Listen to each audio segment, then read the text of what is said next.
Hi everyone! Welcome to my YouTube channel. For today's video ay magluto tayo ng vermicelli or sotanghon with patola. At may kasama na rin crab.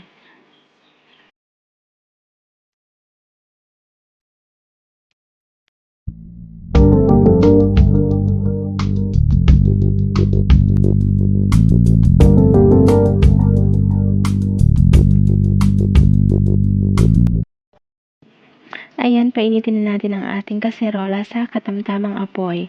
Maglagay na din tayo ng mantika. 1 and 1/2 tablespoon na cooking oil. Ayan, painitin lang natin. Once mainit na ito, maglagay na tayo ng minced garlic. Ayan, maglagay na rin tayo ng hiniwang sibuyas. Isang sibuyas lang ito na medium ang size niya. Ayan, lutuin lang natin ang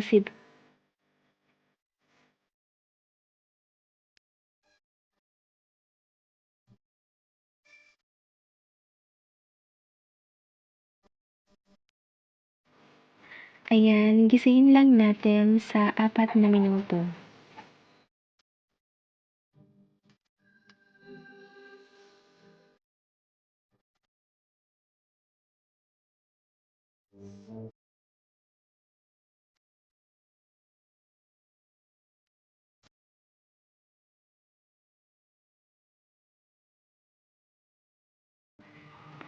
Ayan, pagkatapos ng 4 na minuto, ilagay na natin ang hiniwang patola.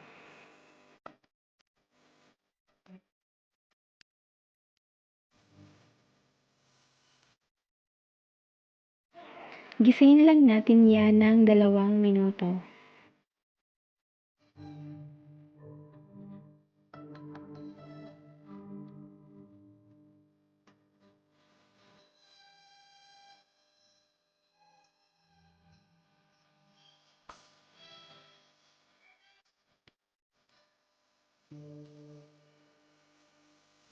Maglagay na rin tayo ng 4 cups of water.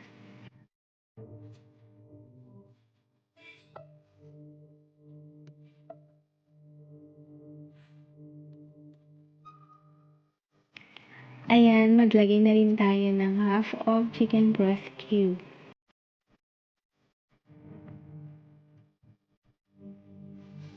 Ayan, maglagay na rin tayo ng 1/4 teaspoon of pepper.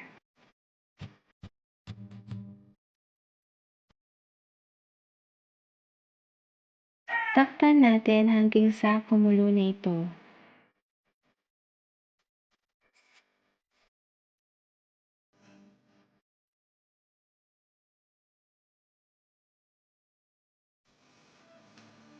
Ayan, kumukulo na. Ilagay na natin ang sotanghon.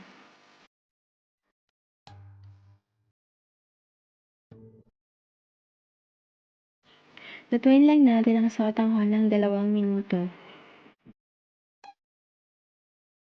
Lagyan din natin ng konting asin.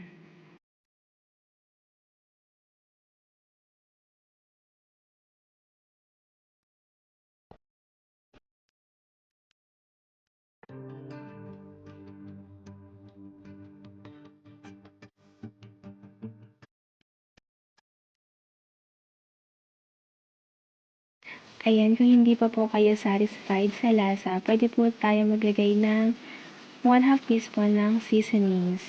Ayan, tikman na natin kung okay na ba. Ayan, tapos na tayo magluto, patayin na ang apoy. Thank you so much guys for watching. Don't forget to like, share, and subscribe. And pakiclick na rin ang notification bell for more updates. Thank you and God bless. Bye. See you on my next cooking vlog.